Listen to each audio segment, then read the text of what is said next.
బ్యాంక్స్కి, red cross blood బ్యాంక్స్కి ఇవ్వటం చాలా గొప్ప పరిణామం భావిస్తున్నాను. అదేవిధంగా వారు శరీర దానం, అవయవ దానం గురించి కూడా చాలా కృషి చేస్తూ ఉన్నారు. అనేక మంచి పనులు పేదవారికి, పేద విద్యార్థులకి, పేద సంస్థలకి తోడ్పాటుగా ఉన్నారు. అలాంటి వారిని సత్కరించడం వలన, గౌరవించడం వలన సమాజంలో మిగిలిన అధికారులు కూడా, మిగిలిన వ్యక్తులు కూడా ముందుకొచ్చి ఈ సామాజిక సేవలో నిమగ్నమవుతారని ఆశిస్తున్నాం.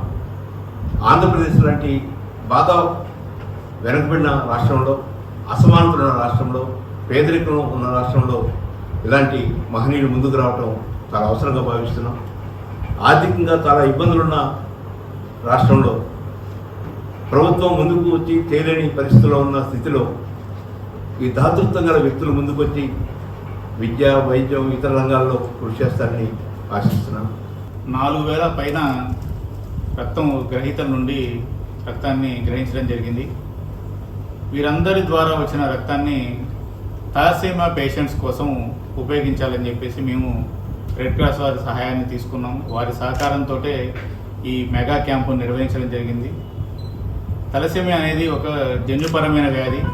వారికి ప్రతి 2 నుండి 3 వారాలకి రక్తం అనేది అవసరం అవుతూ ఉంటుంది. రక్తం సరైన సమయంలో లేకపోతే వాళ్ళు చనిపోయే అవకాశం ఉంది. భారతదేశంలో ఇటువంటి వ్యక్తులు చాలామంది ఉన్నారు. అందుకనే భారతదేశాన్ని థాలసీమియా వ్యాధికి ప్రపంచ రాజధాని అని కూడా చెప్తూ ఉంటారు.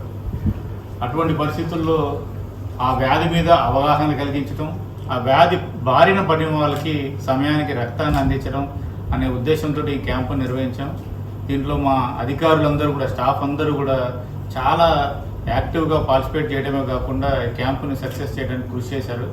వారందరికీ, అదేవిధంగా మాకు మంచి సహకారం అందించిన రెడ్ క్రాస్ వారికి, ఈ సివిల్ సొసైటీ మెంబర్స్ అందరికీ కూడా మా డిపార్ట్మెంట్ తరఫున ధన్యవాదాలు తెలియజేస్తున్నాం.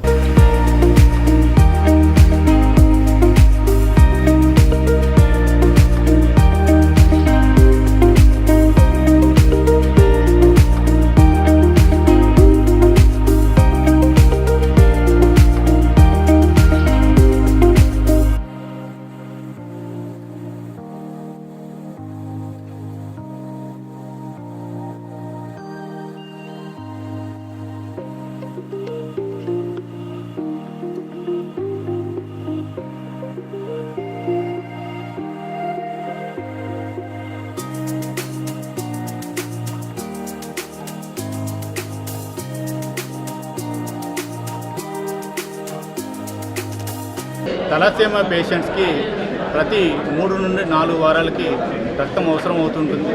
వారి అవసరాన్ని దృష్టిలో పెట్టుకొని ఈరోజు రాష్ట్ర వ్యాప్తంగా అతిపెద్ద మెగా బ్లడ్ డొనేషన్ క్యాంప్ని ఏర్పాటు చేస్తున్నాము. దాదాపు 4,000 నుండి 5,000 మంది రక్తదాతలు దీంట్లో పాల్గొంటున్నారు. అధికారులు, అదేవిధంగా వారి కుటుంబ సభ్యులు, అనేక కళాశాల విద్యార్థులు ఈ కార్యక్రమంలో పాల్గొంటూ అతిపెద్ద క్యాంప్ అయిన దీన్ని ఈరోజు ఇంటర్నేషనల్ వండర్ బుక్ ఆఫ్ రికార్డ్స్లో కూడా ఎంటర్ చేయడం జరుగుతూ ఉంది. ఇది రెడ్ క్రాస్ వారి సహకారంతో, అదేవిధంగా గవర్నమెంట్ హాస్పిటల్స్, వివిధ స్వచ్ఛంద సంస్థల సహకారంతో నిర్వహించడం జరుగుతుంది. వారందరికీ కూడా మా డిపార్ట్మెంట్ తరఫున ధన్యవాదాలు తెలియజేస్తున్నాం.